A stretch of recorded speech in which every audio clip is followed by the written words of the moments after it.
de unas regiones que en el espiritismo conocemos, sacados del libro Memorias de un suicida de Ivonne Pereira, y la conferencia va a versar sobre el libro y sobre esta temática. Con ustedes os dejo a Maribel. Vale.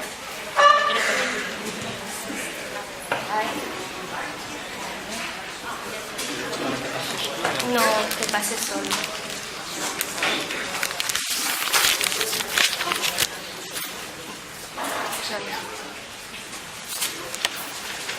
Bueno, buenos días.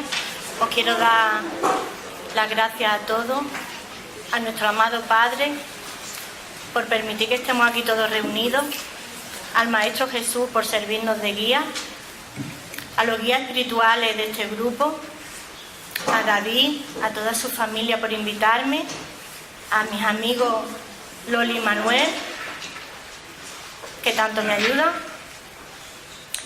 y quiero rendir un pequeño homenaje, muy pequeño, desde lo pequeña que yo soy, a Ivonne Amaral Pereira. Y no es mi objetivo enseñaros nada nuevo, a ustedes que ya sé que sabéis mucho, pero sí sensibilizar, y si consigo llegar a un solo ser, encarnado o desencarnado, que tenga deseo de suicidio, esa será mi recompensa. Con eso que voy a empezar esta pequeña palestra. El suicidio. Estamos viendo, sí, lo veis ahí, lo réprobo. El suicidio es el acto por el cual un individuo se provoca la muerte. Es una autodestrucción. Según la Organización Mundial de la Salud, cada 40 segundos se suicida una persona en el mundo. Unas 800.000 personas al año.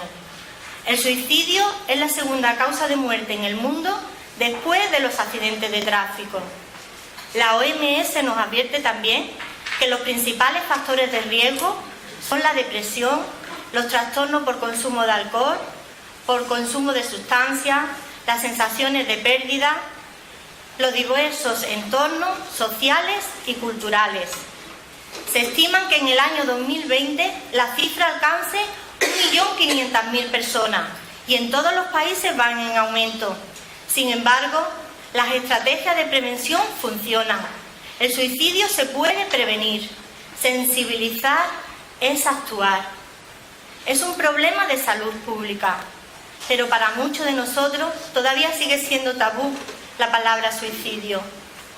Las personas que deciden abandonar su existencia por la vía del suicidio dejan tras de sí una gran cantidad de víctimas, que son los familiares y los amigos. La pérdida de un ser querido por la vía del suicidio siempre va a ser tomada como espantosa, como dolorosa e inesperada. Los familiares y los amigos son los llamados supervivientes. Van a acarrear un dolor muy grande durante mucho tiempo, y algunos de ellos ni siquiera se van a volver a recuperar. El proyecto suicida no es improvisado. Aunque el acto en sí nos parezca impulsivo, el suicida lo venía pensando desde hacía tiempo, y la mayoría de las veces se lo había comunicado a alguien con anterioridad. Siempre que alguien nos hable del tema del suicidio, nos dé un toque, nos lo tenemos que tomar en serio. Todas las amenazas nos las tenemos que tomar en serio. ¿Qué es lo que desean ellos? ¿Quieren en realidad morir? Una cosa es cierta, quieren desaparecer o que desaparezca su problema. Quieren dejar de sentir. ¿Y nosotros cómo podemos ayudarlos? Ellos necesitan una reeducación, y eso es muy importante, la educación. Ellos necesitan una reeducación en valores conductuales y morales, y mucho apoyo familiar. Porque nosotros aquí estemos hablando de suicidio, ¿le estamos dando acaso ideas para suicidarse? No. Y de hecho, uno de los pasos para combatir el suicidio es la información.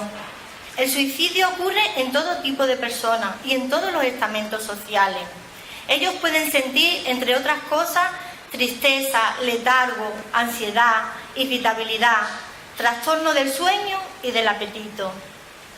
En la doctrina espírita, en el libro de los espíritus, en su cuarto libro, Esperanza y Consuelo, en su primer capítulo, Pena y Goces Terrenales, en el punto 6, Hastío de la vida, suicidio, de la pregunta 943 a la 957, versa sobre el suicidio.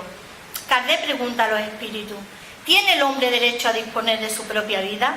Y los espíritus le responden que no, que solamente Dios tiene ese derecho, que el suicida voluntario transgrede la ley de Dios. Y Kardec pregunta: ¿pero no todos los suicidios son voluntarios? Y le responde que no, que el loco que se mata no sabe lo que hace. Por tanto, estamos en condiciones de afirmar que el suicida está faltando al quinto mandamiento de la ley de Dios: no matarás.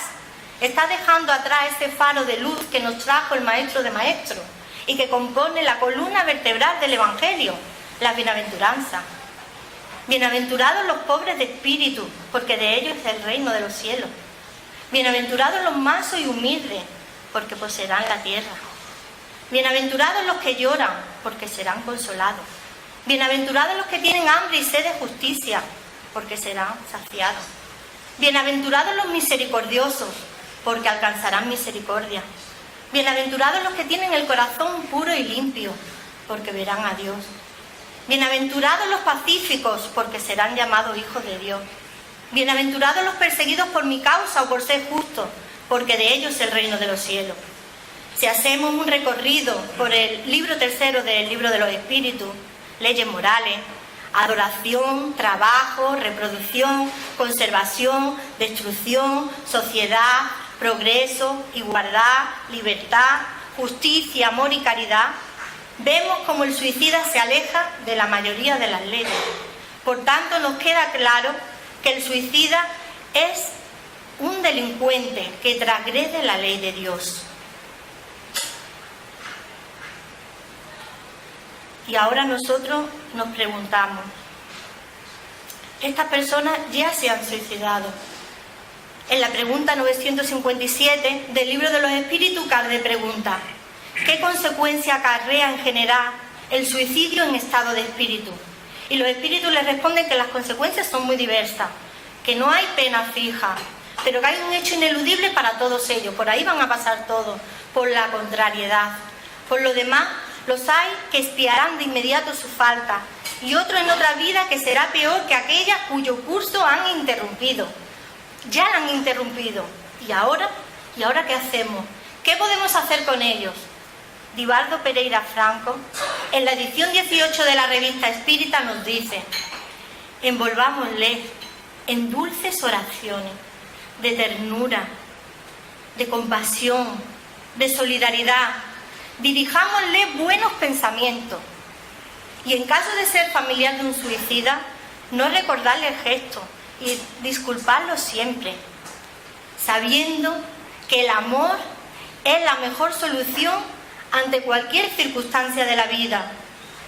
Y nosotros nos preguntamos, ¿y quién somos nosotros para recordarle el gesto?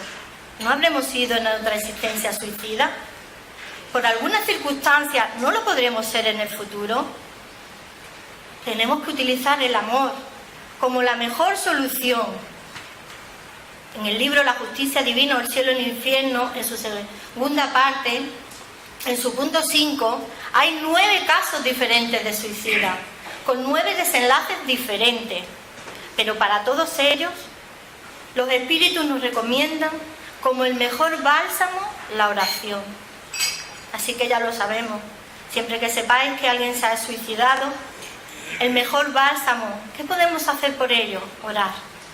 El mejor bálsamo para un suicida, desde aquí, desde nuestro granito de arena, es la oración.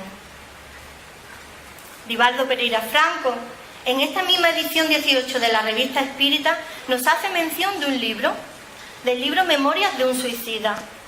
Nos dice que encontrándose en la ciudad de Belo Horizonte para dictar una serie de conferencias, tuvo el honor de conocer a la médium Ivonne Amaral Pereira, que residía en dicha ciudad, que fue a Pedro Leopoldo para los trabajos que venía allí realizando Francisco Cándido Xavier. donde Ivonne también fue invitada, y que después de las labores espíritas, Chico se acercó a Ivonne y le dijo: Ivonne, me comenta André Luis que el libro Memorias de un suicida es uno de los mejores libros de los últimos 50 años y lo será por los próximos 50 años. Todos quedamos muy emocionados e incluso Ivonne lloró. El libro Memorias de un suicida de Ivonne Amaral Pereira, dictado por el espíritu Camilo Castelo Branco, prolífico escritor portugués. De Ivonne podemos decir que nació en Villa Santa Teresa de Valencia, hoy conocida como Río das Flores, el 24 de diciembre de 1906 y que desencarnó el 19 de marzo de 1984, que fue médium en esta existencia y que, como ella misma nos dice en su libro Recuerdo de la mediunidad, suicida en una existencia anterior. El libro Memorias de un suicida nos narra las peripecias de un hermano que acaba de dejar su existencia por la vía del suicidio. Una vez que el suicidio se ha cometido, como dijimos antes, no hay pena fija, la suerte va a depender de cada uno. Tenemos que hacer especial mención a León Denis, el gran apóstol del espiritismo, que prometió venir en ayuda de toda alma que lo requiriese con el fin de progresar. Ivonne sintió la intuición de él para recompilar y redactar la presente obra. El libro Memorias de un suicida no fue psicografiado, pues ella veía y oía nítidamente todas las escenas. Como dijimos antes, nos narra las peripecias de un hermano, de Camilo, que acaba de dejar su existencia. Y nos dice Camilo: mi orgullo no me permitía comprender qué me había pasado. Fui pobre, luché mucho y en la edad adulta quedé ciego. ¿Ciego por qué? Me desesperé. Devoré mis energías mentales, me di por vencido. Poco a poco me fui obsesionando con la idea del suicidio, por mi falta de creencia en Dios, pues yo tenía conocimientos intelectuales aventajados y sin embargo era paupérrimo y casi hambriento, y los ignorantes y estúpidos tenían los cofres llenos. Mi suicidio se generó por mi rebeldía, al hallarme ciego, cuya expiación consideré superior a mis fuerzas, como injusto castigo de la naturaleza, a mis ojos necesitados de ver. Las primeras horas que pasaron a mi suicidio transcurrieron sin que yo me diera cuenta. Mi espíritu rudamente violentado había sufrido una especie de desmayo, un colapso. Poco a poco vuelve a resurgir de la sombra, vuelve la conciencia, el divino don de pensar. No podía respirar, estaba helado de frío, tirititaba. Puesto que me había propuesto dejar la vida, pensé que era la misma muerte que se aproximaba. Olores fétidos y nauseabundos afectaban mi olfato y un dolor en especial en el cerebro. Llevé mi mano derecha al oído derecho y del orificio del proyectil se derramaba sangre. Desorientado, herido, pero me sentía vivo. Al final comprendí que me había suicidado, pero que seguía vivo y sufriendo más, mi cadáver pudriéndose en la oscuridad de una tumba. Lloré desconsoladamente sobre la sepultura. Huí de aquel cementerio, ligado al fardo carnal que se iba pudriendo. 2 meses más o menos vagué desorientado. En ninguna casa me daban cobijo. En el hospital no me hacían caso. En la calle escuchaba comentarios sobre mi persona. Un día, al doblar una esquina, fui llevado a tropel. Se diría que un escuadrón nos llevaba a la cárcel y al frente un capitán, abriéndose camino por aquellas tinieblas.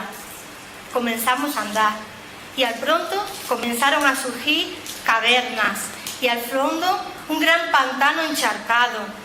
El escuadrón hizo alto allí y nos abandonó. En enero de 1891 me vi sorprendido por mi aprisionamiento en la región del mundo invisible, el Valle de los Suicidas, ciudad donde las habitaciones eran cavernas, compuestas por piedra, pantanos, lodazales, sombra. No sabía si era de día o si era de noche. Calles como laberinto, estrecha garganta entre montañas. Falanges de réprobos del suicidio eran sus habitantes, aprisionados allí. como cautela y caridad con el género humano.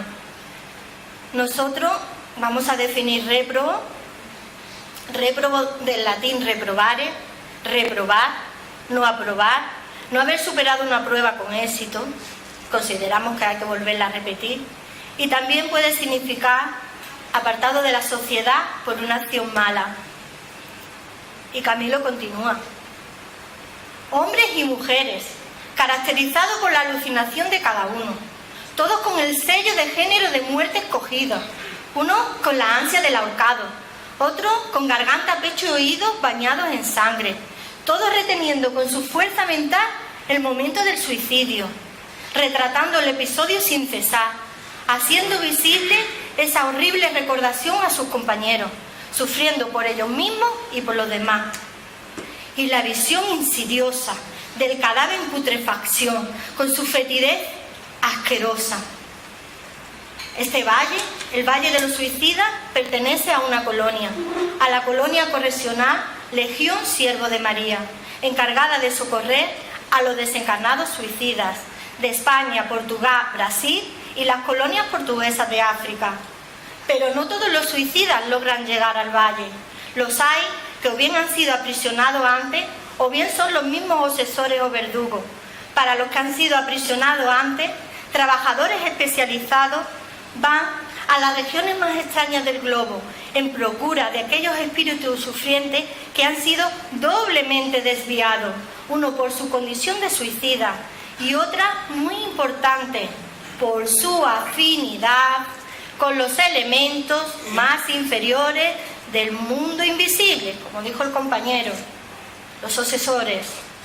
Tenemos que estar vigilantes, tenemos que vigilarnos y orar, si no queremos caer en esas redes. La pregunta 941 del Libro de los Espíritus nos lo dice. El suicidio puede ser inducido. Pagarán por homicidio, pero puede ser inducido. La pregunta 976 del Libro de los Espíritus, Kardec pregunta: ¿es buena la influencia entre los espíritus? ¿Es buena siempre la influencia? Y dice, de los buenos sí, pero de los perversos no. Los hay que intentan a los que pueden apartarlo del bien y del remordimiento, del arrepentimiento, y que vienen anfinizados ya desde la vida. Podemos ver en el drama de la Bretaña, del espíritu Charles, de Ivonne Amaral Pereira, cómo Andrea se tira por un acantilado, inducida por su obsesor Arnolds, que ya viene la historia, ya viene de atrás. Lo podemos ver en Caballeros de Lumière, lo podemos ver en Vorágines del pecado. No ha habido ahí un perdón. Personas que en un principio no había pasado nada, se acabaron convirtiendo en obsesores. Era su suegro, la amaba como una hija, pero ya en esa vida era su obsesor. ¿Cómo pudo ella llegar ahí? Por su falta de perdón, cuando mataron a toda su familia, y le llevó a muchos siglos de sufrimiento esa falta de perdón. Esos hermanos, trabajadores del bien, van a las regiones más extrañas en procura de esos espíritus sufrientes, y cuando logran rescatarlos, los llevan a la colonia. Los dejan en la torre en un primer momento y luego serán derivados a la parte que les corresponda. Generalmente pasan a manicomio. Pues sí, señores, hay manicomio en el mundo espiritual. Y van allí porque llegan muy enloquecidos de las redes obsesoras. Estos mismos espíritus obsesores, si además son suicidas, también podrán ser rescatados, pero no pasarán de la torre. Allí serán custodiados, reeducados y reencarnarán con el objetivo de aligerar el peso de sus crímenes.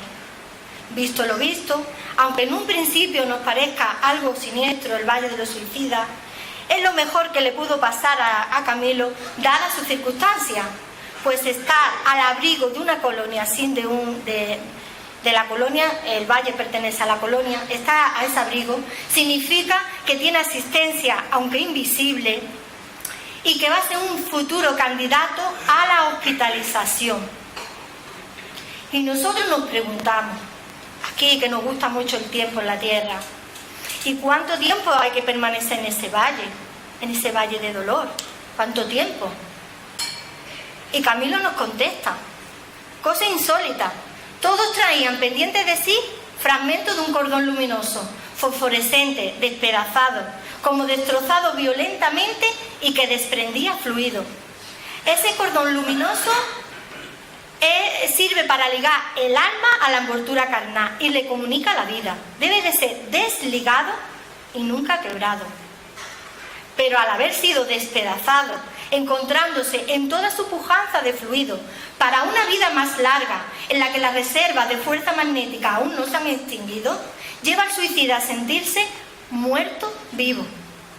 Es un complejo que solo el tiempo y una extensa secuela de sufrimiento logrará rectificar. Camilo no vivía solo en estas cuevas, compartía antro o caverna con 4 compañeros más: Belármino, Jerónimo, Juan y Mario. Belármino, género de muerte, motivo tuberculosis, y género golpe en la muñeca, materialista, no esperaba más de la vida. Jerónimo, motivo de muerte, ruina financiera, género, disparo. Juan, vicios con el juego, género, envenenamiento. Mario Sobral, motivo de la muerte, pasionales. Primero se encargó de estrangular a su amante Eulina y luego se ahorcó él mismo con las sábanas de ella en la cocina, motivos pasionales. Nos dice Camilo que periódicamente visitaba aquel valle una caravana compuesta por carruajes blancos, tirados de caballos blancos, de alta raza normanda, con una banderita celeste que ponía Legión Siervos de María. Venía en procura de aquellos de nosotros cuyo fluido vital estuviese aflojado por la desintegración total de la materia.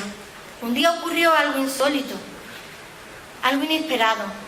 Nos dice Camilo que se sintió muy débil y que al tiempo apareció allí la caravana, y a todos los que se encontraban como él fueron siendo llamados por su nombre y en el lugar en el que se encontraban en ese momento. Camilo Castelo Blanco, abrigo 36, calle 48, atención, para subir a convoy de socorro. Por fin subí al convoy. Esa espesa negrura comenzó a quedar atrás. La atmósfera comenzó a hacerse blanca como la nieve. Región triste y desolada, envuelta en neblina, como cubierta toda de una capa continua nevada. El carruaje se puso en marcha y al tiempo apareció ante sus ojos como una fortaleza medieval, y en la puerta ponía Colonia Correccional Legión Siervos de María. Entraron. Una vez que entraron dentro, fueron separados por género, hombres y mujeres. Tuvieron que decir de qué país eran, su nombre, su motivo del suicidio, su género de suicidio y hasta dónde se encontraban sus despojos mentales, sus corporales, los que estaban capacitados, los que no los mentores los informaban.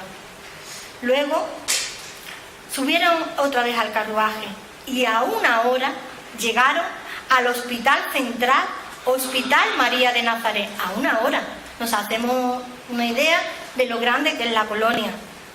En este hospital, Hospital María de Nazaret, van los sinceramente arrepentidos, los que tienen deseo de instruirse. Tiene su apéndice a los lados, aislamiento y manicomio. En aislamiento van los que están más reverdes, los que no están conformes con la situación en la que se encuentran. Y en manicomio, pues los despeñados, los suicidios más violentos, los tirados desde grandes alturas. Nos hemos encontrado, como dijimos anteriormente, a muchos de los que venían enloquecidos de las redes obsesivas. También hay un grupito muy especial que desglosaremos más adelante, que son los suicidas conscientes. Ellos en un primer momento pasaron al Hospital Central, al Hospital María de Nazaret. Hay una mentora, María de Nazaret, hay un templo que vibra por la colonia con los 12 varones del templo, hay un director, Teócrito, hay médicos, Carlos y Roberto de Canaleja, hay enfermeros, Alceste, Romeu, Joestí, hay psiquiatras, el que psiquiatra Rosendo. Imaginaros, como un hospital en la tierra. Fueron recibidos, se les dio habitación, ropa de hospital, un cardo reconfortante, tenían hambre, se les dio un cardo reconfortante. En todas las paredes ponía silencio, pero como una norma de la colonia, no por capricho, sino porque al empezar a recordar podían entrar en lloros compulsivos. Primera norma que incumplieron. Y fueron amonestados por eso. En un primer momento todos quedaron en el hospital, todos a excepción de uno, Jerónimo. Jerónimo estaba muy rebelde, no se conformaba con la situación. Él consideraba que aquello era un castillo, que allí había un príncipe, que ellos eran prisioneros, y él quería su libertad, y quería hablar con el príncipe. Entonces lo llevaron hasta el hermano Teócrito.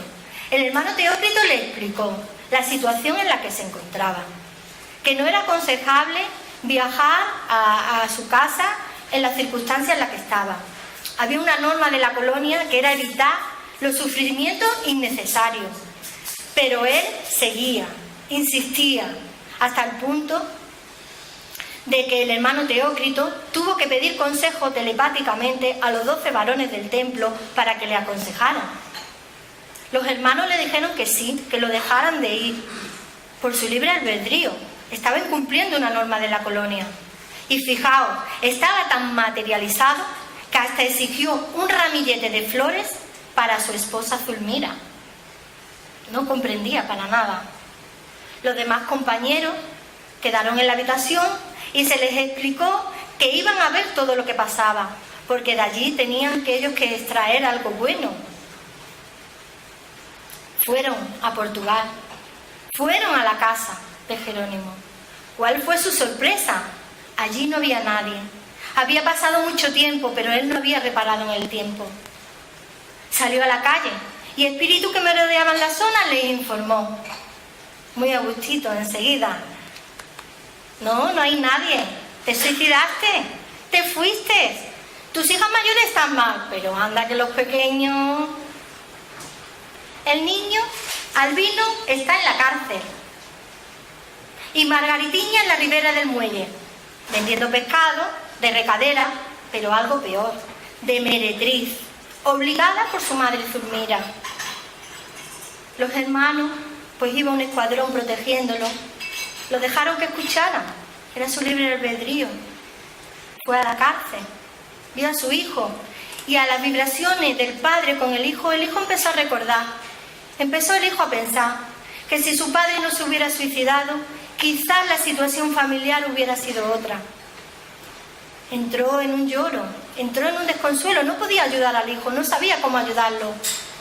Y el hijo empezó a entrar en un pensamiento muy negativo, por lo que los hermanos vieron aconsejable sacar al padre de allí, porque un suicida, con sus malas energías, con su carga pesada de vibración, puede hacer desear a otra persona que se suicide. Entonces lo sacaron. Exigió ir a la ribera del muelle, a ver si era verdad lo que le habían dicho de su hija Margaritiña. Y era verdad. Quedó muy desolado, mucha apatía. Regresó a la colonia, pero ya no se quedó en el hospital. Ya pasó, como dijimos antes, a la zona de los rebeldes, a aislamiento, a cuidado del padre Miguel de Santarém. Todos los demás quedaron en la colonia, en el hospital. Nos dice Camilo que recibieron tratamiento de hospital. Nos dice, prestaron socorro a mi organización periespiritual, a las zonas más dilaceradas por el proyectil. Faringe, oído, cerebro, vista. Nos dice también que le trajeron fotografías y mapas de la zona periespiritual y la mandaron a la sección de planeamiento de cuerpos físicos. Tuvieron un tratamiento con psiquiatras, atravesando el pensamiento, analizando la personalidad para deliberar cómo corregirla. Tuvieron también el tratamiento de la reminiscencia del pasado, que no sé si lo conocéis. Es una tela fosforescente con una diadema. Se pone la diadema aquí en la cabeza, se le va preguntando al paciente que vaya diciendo, desvelando el pasado, y los mentores lo van plasmando en esa tela. Entonces todos pueden participar de la información y con tan sencillo método eran capaces de llegar a la raíz del problema. Nos dice: me dieron pase, tuve hambre y me dieron un cardio reconfortante, tuve sed y me dieron un agua cristalina y balsámica, hasta energía extraída de los rayos solares. Pero ahora estaba muy calmado, ahora estaba muy sereno, ahora empezaban mis dudas. ¿Estaré muerto? ¿Será esto la muerte? El psiquiatra Rosendo con mucha dulzura le dijo: no, hermano, no has muerto, porque la muerte no existe en la ley que rige el universo, la cualidad sublime, la inmortalidad. La cualidad sublime, la inmortalidad. Pues los había que, a pesar de tantos tratamientos, de tantos esmeros como tenían los mentores, eran incapaces de reconocerse a ellos mismos. La augusta mentora de la colonia, María de Nazaret, estaba preocupada por ello y pidió que un grupito fuese a la tierra.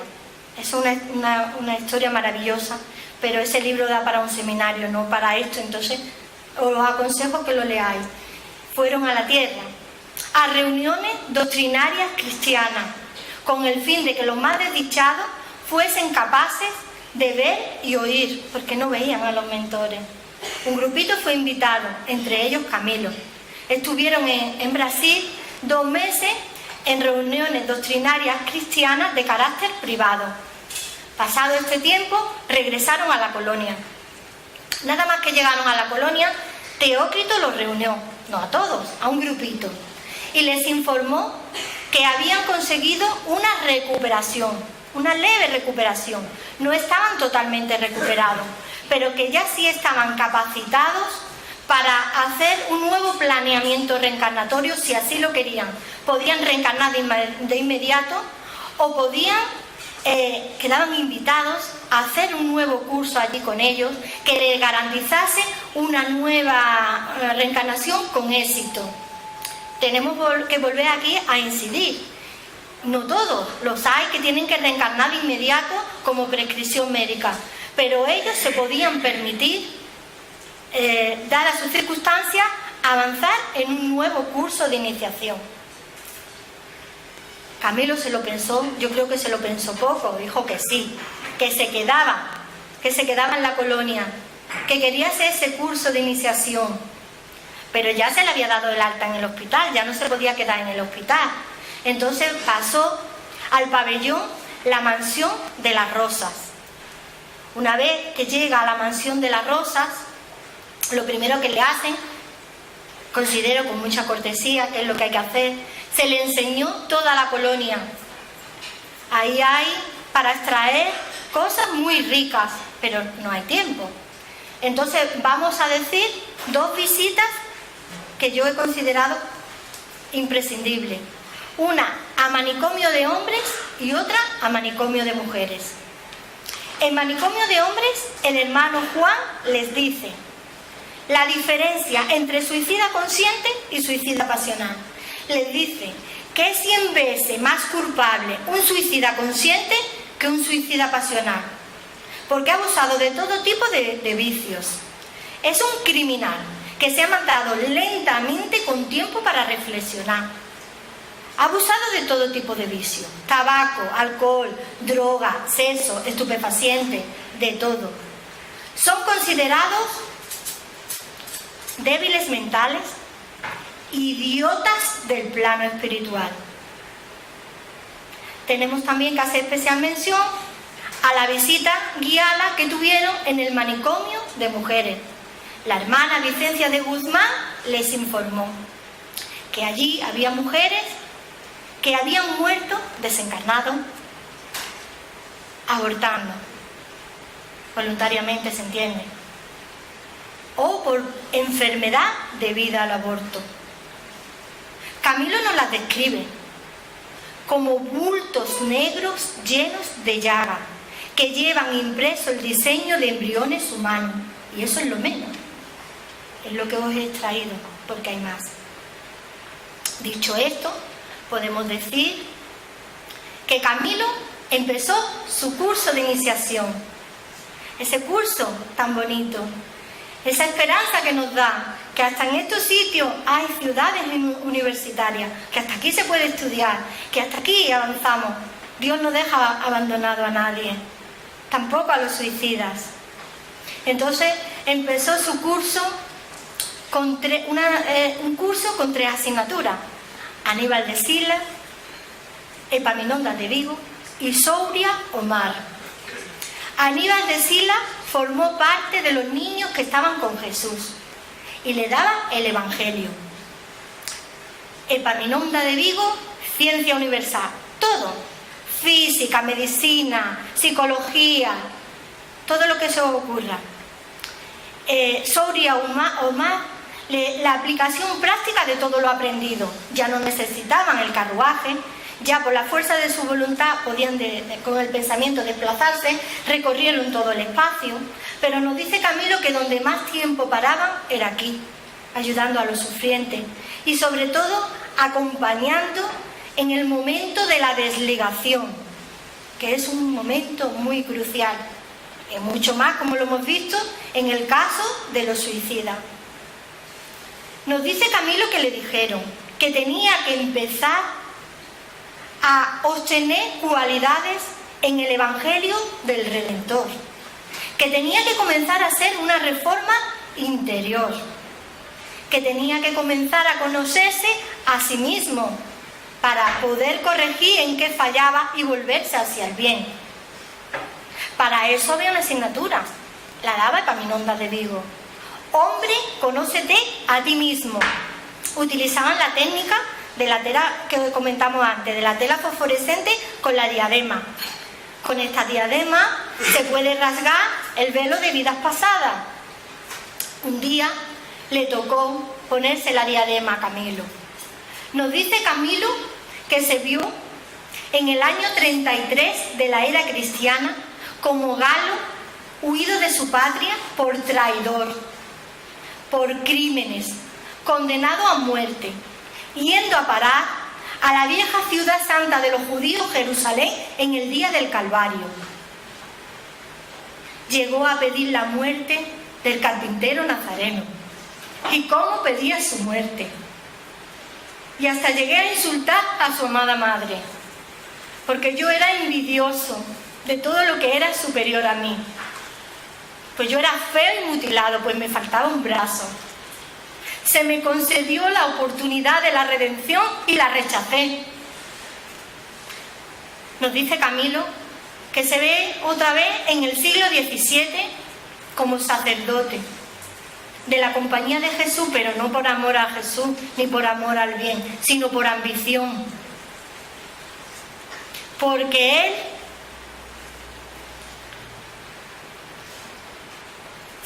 se saciaba con el mal. Estaba amparado en la Santa Inquisición, torturando y matando. Nos dice que se vio como mandó a sacarle los ojos al marido de su prima por motivos pasionales, porque ella lo había rechazado antes y ahora que se veía superior y fuerte, quería que ella volviera a él. Ella lo rechazó, lo aprisionó, mandó sacarle los ojos y se lo devolvió a su prima y quería estar presente, pero algo consideramos que se rasgó en el interior de Camilo, porque cuando esa señora se clavó de rodillas y besó las manos de su marido con tanta ternura, con sus ojos sacados, Camilo ya no fue el mismo. Y para más Indri, él se suicidó. Este hombre con los ojos sacados se suicidó. Nos dice Camilo que se vuelve a ver en el siglo XIX, ya como empezaron los remordimientos, intentando una reencarnación expiatoria, pero falló, llevado por su orgullo. Nos dice Camilo: hace 52 años que habito en el plano espiritual y jamás he encontrado paz ni felicidad. He aprendido a respetar la idea de Dios, a orar unido al lado del Maestro Jesús. He trabajado durante 40 años, que se dice muy pronto, mi orgullo. Mi destino, la ceguera. Reencarnaré. Y me dicen también que seré medium para divulgar las verdades celestes a la humanidad. Me comprometí. Me quedaré ciego hasta a los 40 años, hasta los 60. Aquí los hermanos me dicen también, sufre y llora con paciencia. Ten resignación, que todo es pasajero. Sufre y llora con paciencia. Ten resignación, que todo es pasajero. Nosotros concluimos diciendo que si alguien tiene pensado suicidarse, esa no es la puerta de la felicidad. Por ahí lo que va a encontrar es, como dijimos antes, una extensa secuela de sufrimiento, de mucho sufrimiento. Con ello vamos a denotar falta de fe en el porvenir, falta de confianza en Dios, más la suma de orgullo y de egoísmo. Jesús es el gran médico de las almas, nos lo enseña en el Evangelio, nos compete a nosotros cumplimentarlo y divulgar sus enseñanzas. El mejor medicamento, el amor. El amor es el mejor medicamento. Tenemos que empezar a tener alegría de vivir, darle gracias a Dios todos los días porque estamos vivos. ¿Qué es eso de problema? Cuando yo tengo que bajar todos los días, algunas veces a una vecina, que yo llevo 17 años trabajando y no sé los escalones que hay en mi puerta, y cuando la acompañé me dijo los escalones que había, le dije, te voy a acompañar por hoy a bajar tu escalera, y me dijo, hay 13 escalones. Digo, ¿ah, sí? Yo no le había dado valor a eso, y ella sí. Tenemos que empezar a tener alegría de vivir. Es una invitación rica en producciones morales. Dejar de vivir ya bien, dejar de fantasmear y aprender a bien vivir, fomentando la felicidad y trabajando por la paz, por la unión de todos y no por la separación, que es a lo que todos aspiramos. Joana de Angeli, Vida. Es todo.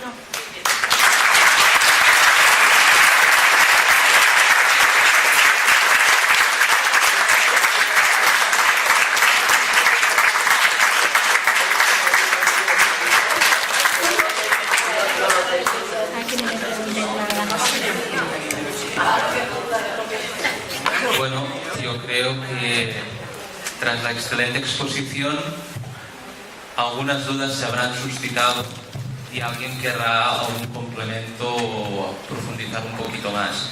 Yo creo que es la ocasión de aprovechar. Miedo.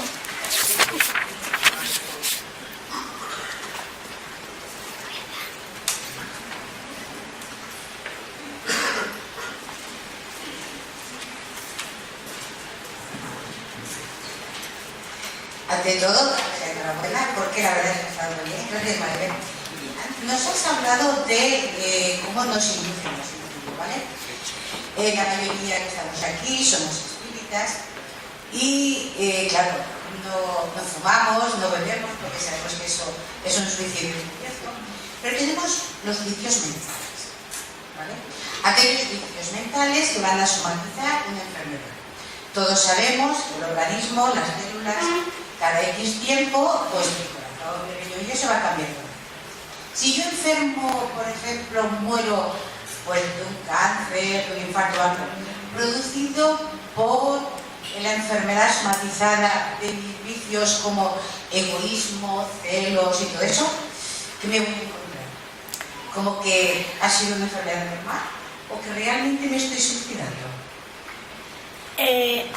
Lo que te vas a encontrar, la pena que vas a encontrar, va a ser siempre proporcional a la conciencia que tú tenías del acto cometido. Lo puedes ver en la pregunta 952 del Libro de los Espíritus. Si tú, en la medida de la conciencia que tú tengas, eso es lo que te vas a encontrar. No todos nos vamos a encontrar lo mismo ante la misma enfermedad. Siempre va a depender de la conciencia que tengamos del acto cometido. ¿Te sirve? Pero somos espíritas, ¿vale? Joana, estamos en la época psicológica, Joana nos está dando muchos toques.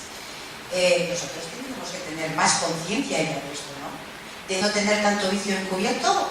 Doble conciencia. Más se le pedirá al que más se le dio.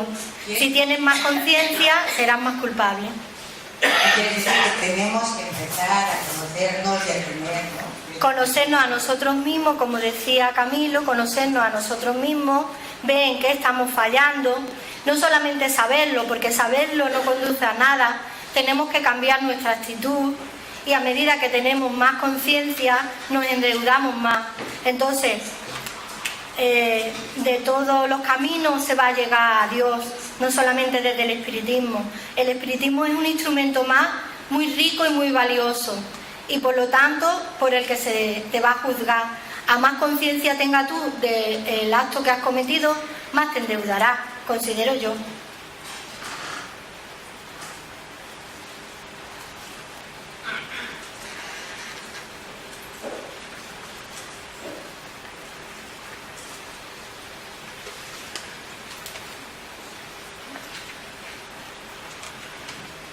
Hola, buenos días. Buenos días. Yo le quisiera hacer una pregunta.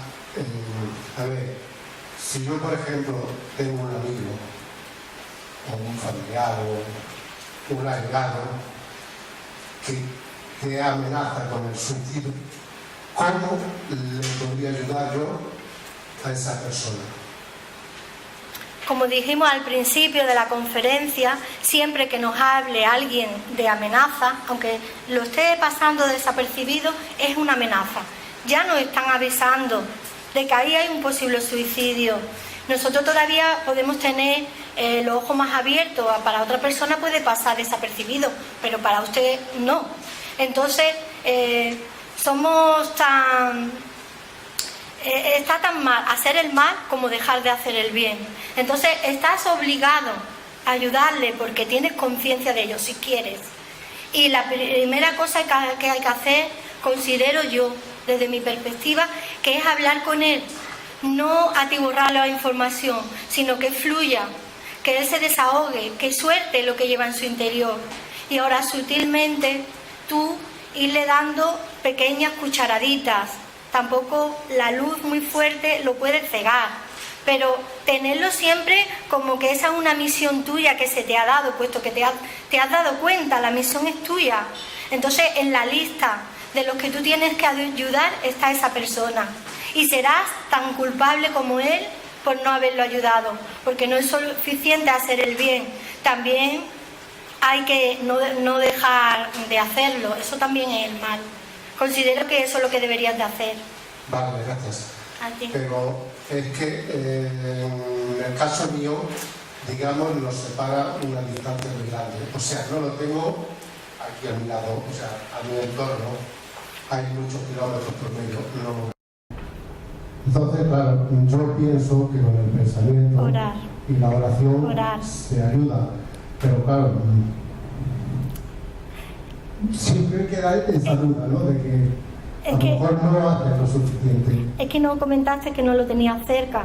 Si no lo tienes cerca, si tú haces la oración sentida de corazón, no de carretilla, con todo tu alma, los mentores se van a encargar de posibilitar personas alrededor de él que le lleve esa ayuda. Porque tú no mientes, en los pliegues de tu alma está tu verdad. Tú me dices que no estás cerca y yo me lo creo. Pero si mintiera, está en los pliegues de tu alma, ¿no? Entonces, tú estás diciendo que no puedes estar cerca y sabes que no hay nadie allí como tú para ayudarle. Ora. Vale, gracias.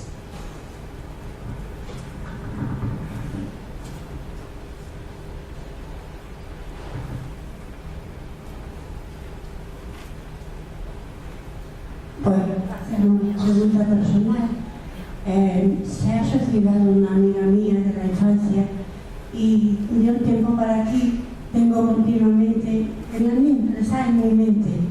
No sé cómo puedo ayudarla, he orado por ella, pero creo que no es suficiente. Algo más me quiere decir, pero no sé lo que es. ¿Qué podría hacer? Yo considero que con todo mi respeto, que no es suficiente. La oración es el arma más grande que tenemos. Sí, orar es el arma más grande que tenemos. Hay que orar por esa persona. Los espíritus, en la justicia divina, en el cielo y el infierno, pero en el Evangelio, si ve la codificación, por activa y por pasiva, nos están diciendo que para el que ya se ha suicidado, desde aquí, mucha oración. Oración sentida por esa persona. No intente usted traerla aquí porque se convertirá, como dijo el compañero, unirmente. No.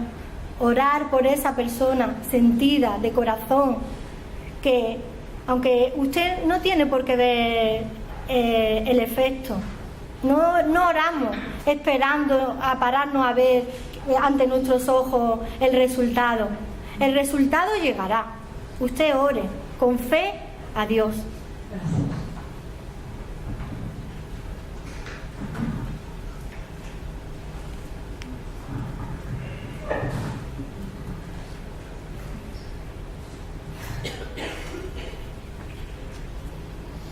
Sí, yo tengo un amigo que me habla mucho del suicidio lejos a través de internet y yo lo llegué a leer, lo dudé, lo creí, lo dudé, nos distanciamos, luego volvimos a tomar contacto y ya lo vi muy mal. No sabía si lo hacía para hacerme pena, pero me distancié un poco de él y él un día me dijo que el día que me viera bien, él se suicidaría, que solo con que ayudara a una persona pues él ya sería feliz. Y es real porque un día le dije que ya era feliz y unos días después se suicidó, hasta que la culpa tengo yo. Yo sabía, lo veía, ya llevaba unas semanas que estaba muy mal. Tenemos que separar. Una cosa es que nos estén avisando de que se van a suicidar y otra cosa es el chantaje emocional.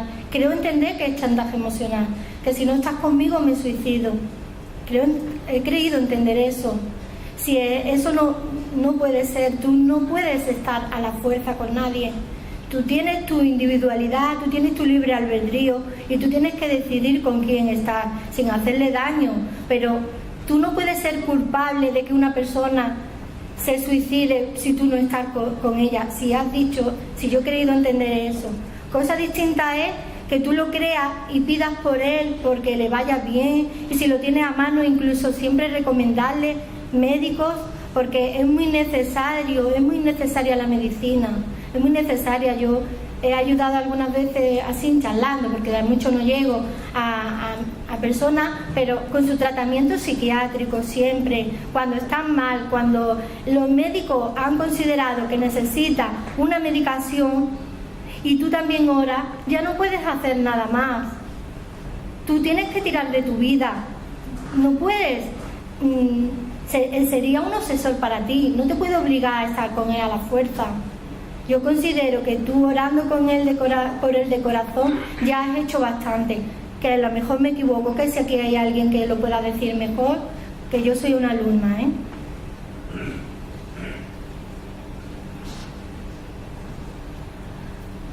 ¿Estás bien? Sí, es que me bloqueo. Vale.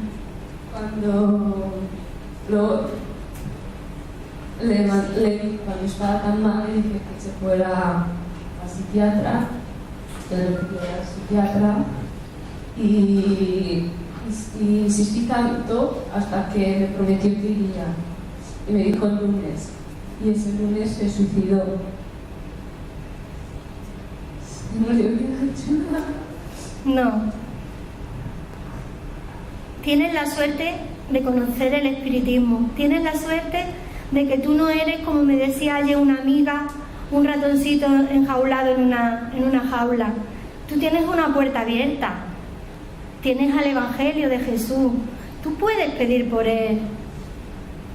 Y con tus oraciones no lo verás, tú quizás en esta vida no lo verás, pero algún día charlaré y os daré un beso y te dirá: oye, me sirvieron mucho tus oraciones, muchas gracias. Así que no sufras, porque si sufres tú no avanzas. ¿Vale?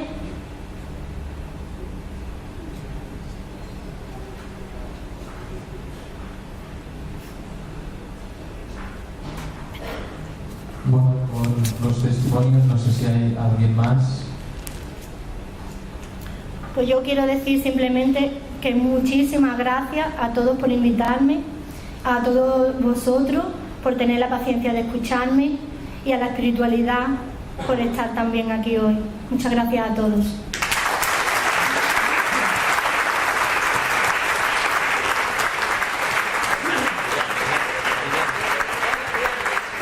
De unas regiones que en el espiritismo conocemos, sacados del libro Memorias de un suicida de Ivonne Pereira, y la conferencia va a versar sobre el libro y sobre esta temática.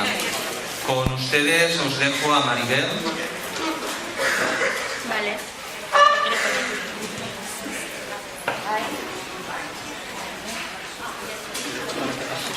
No, que pase solo.